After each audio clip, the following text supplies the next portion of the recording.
বর্তমানে ফুটপাতের বিচরণ সর্বত্রই। মানুষের হাঁটা চলার নিরাপত্তার জন্যই যার জন্ম।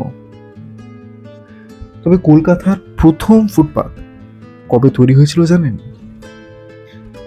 ফুটপাত দখলে চেনা চেহারাটার মতো এই বিষয়টি স্পষ্ট নয়, তাই হয়তো আমরা অনেকেই জানি না।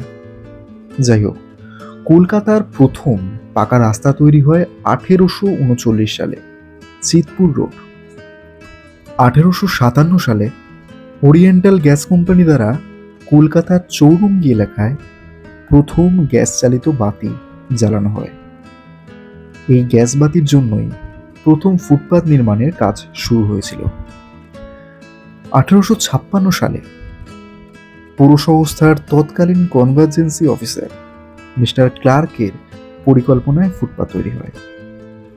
ধীরে ধীরে শহরের অন্যান্য জায়গায়ও এই ফুটপাত নির্মাণের কাজ শুরু হয়েছিল, তবে চৌরঙ্গি অঞ্চলেই প্রথম ফুটপাত তৈরির কাজ শুরু হয়।